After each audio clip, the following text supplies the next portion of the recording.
চলবে না, চলবে না, চলবে না, চলবে না, মানতে হবে, মানতে হবে, দিতে হবে, দিতে হবে। ধন্যবাদ মোহাম্মদ ইমতিয়াজকে আমাদের কর্মচারীদের দাবি দেওয়া তুলে ধরার জন্য। আমরা সরকারি কর্মচারীরা আমরা সবসময় নিয়ম শৃঙ্খলার মধ্যে থাকতে চাই, আমাদের চাকরির বিধানাবলী মেনে চলতে হয়। আমরা চাই না আমাদের কারণে জনগণের সেবা বিঘ্নিত হোক। এ পর্যায়ে আমাদের সামনে বক্তব্য নিয়ে আসবেন অত্র বিমানবন্দরের কর্মচারী জনাব মোহাম্মদ মামুনুর রশিদ।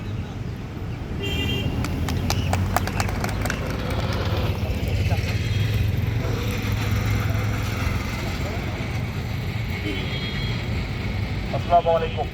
আলহামদুলিল্লাহ, আল্লাহুম্মা সাল্লি আলা মুহাম্মাদ, আল্লাহুম্মা বারিক আলা মুহাম্মাদ। মানুষের মৌলিক চাহিদা হচ্ছে খাদ্য, বস্ত্র, শিক্ষা, চিকিৎসা এবং বাসস্থান। আজ থেকে 10 বছর আগেকার বাংলাদেশ এখনকার বাংলাদেশের অনেক পরিবর্তন। আজ থেকে 10 বছর আগেকার বাংলাদেশে যখন 35 টাকা দামের চাল কেজিতে পাওয়া যেত, সেটা এখন বৃদ্ধি পেয়ে 85 হয়েছে। যে বস্ত্র আমরা কিনতাম হয়তো 200 টাকায়, সেটা এখন 400 টাকা 500 টাকা হয়ে গেছে।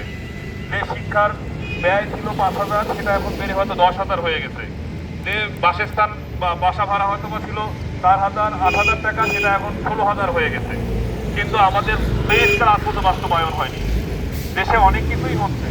এতদিন অন্তর্বর্তী সরকার ছিল না, সেটাও হচ্ছে। নির্বাচন ছিল না, সেটাও হচ্ছে। কিন্তু আমাদের সেই স্কেল হচ্ছে না, যেটা আমাদের সবচেয়ে জরুরি। যে কোনো দেশকে শক্তিশালী করার জন্য সবচেয়ে গুরুত্বপূর্ণ হচ্ছে যে সেই দেশের ইনস্টিটিউটগুলো কতটা শক্তিশালী। আর এই ইনস্টিটিউটের সাথে সম্পৃক্ত যে কর্মচারী কর্মকর্তা আছে, তাদের যদি অর্থনৈতিক মুক্তি না হয়, তাহলে দেশ আসলে এগিয়ে যেতে পারে না।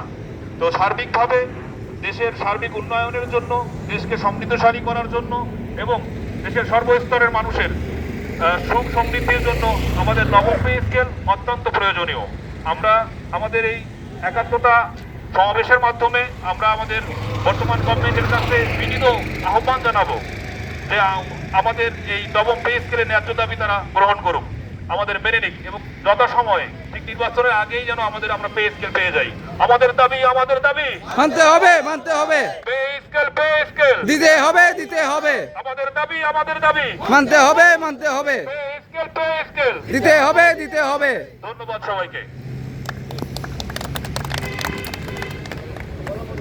ধন্যবাদ মামুনুর রশিদ ভাইকে অত্যন্ত সুন্দর যুক্তিসঙ্গত বক্তব্য উপস্থাপনের জন্য।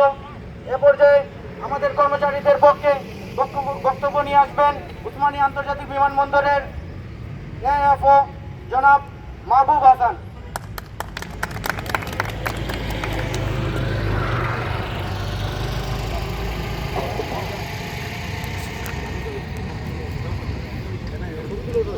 বিসমিল্লাহির রহমানির রহিম। আসসালামু আলাইকুম। নবম পে স্কেল বাস্তবায়নের ন্যায্য দাবিতে বাংলাদেশ সরকারি কর্মচারী দাবি আদায় ঐক্য পরিষদ কর্তৃক ঘোষিত কর্মসূচির অংশ হিসেবে ওসমানী আন্তর্জাতিক বিমানবন্দর সিলেটে কর্মরত সকল কর্মচারীদের নিয়ে আজকে এখানে সমবেত হয়েছি। আজকে কি আমাদের রাস্তায় থাকার কথা? আজকে আমাদের অফিসে থাকার কথা, কিন্তু আজকে আমাদের বাধ্য হয়ে এই রাস্তাতে অবস্থান করতে হচ্ছে।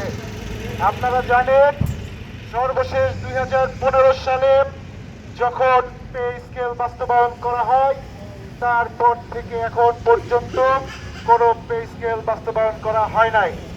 2015 সালে 20তম গ্রেডের একজন কর্মচারী যে সর্বনিম্ন 15,000 টাকা বেতন পেতেন, বর্তমানে 2026 সালে 11 বছর পরেও তিনি সেই 15,000 টাকা বেতন পাচ্ছেন। এই টাকা দিয়ে তিনি তার স্ত্রী সন্তান নিয়ে থাকতে পারছেন না, কারণ বর্তমানে পাশে ভাড়ার অবস্থা অত্যন্ত খারাপ। তিনি তার ছেলে মেয়েদের ভালো প্রতিষ্ঠানে পড়াশোনা করাতে পারছেন না, কারণ ভালো প্রতিষ্ঠানে পড়াশোনা করাতে গেলে তার যে বেতনের চাহিদা পূরণ করতে হবে, সেইটা বর্তমানের এই 15,000 টাকা দিয়ে সম্ভব নয়। আমাদের পিতা মাতা অসুস্থ, আমরা তাদের বিনা চিকিৎসায় ধুকে ধুকে অসুস্থ হয়ে মারা যেতে দেখছি, আমরা তাদের জন্য কিছুই করতে পারছি না। এইভাবে কি চলতে থাকবে? চলতে থাকবে না। আমরা সরকারি কর্মচারীদের পিঠ দেওয়ালে থেকে গেছে। আমাদের ধৈর্যের চ্যুতি ঘটাবেন না।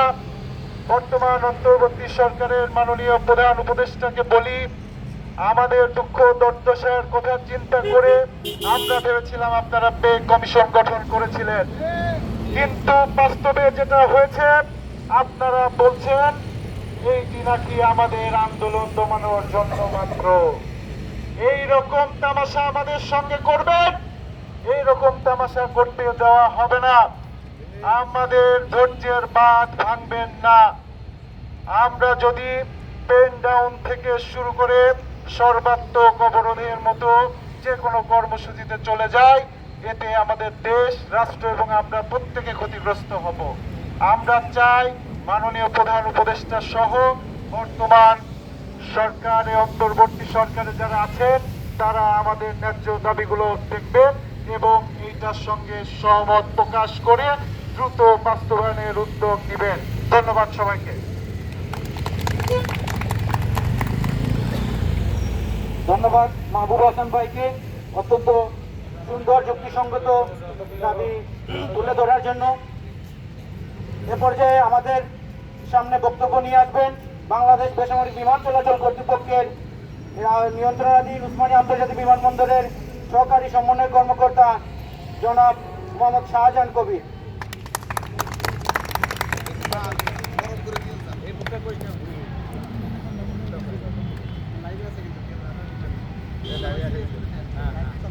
আসসালামু আলাইকুম। ওসমানী আন্তর্জাতিক বিমানবন্দরের সকল সহকর্মী বৃন্দকে আমার স্বাগতম এই আন্দোলনে অংশগ্রহণ করার জন্য। এটা আমাদের একটা ন্যায্য দাবি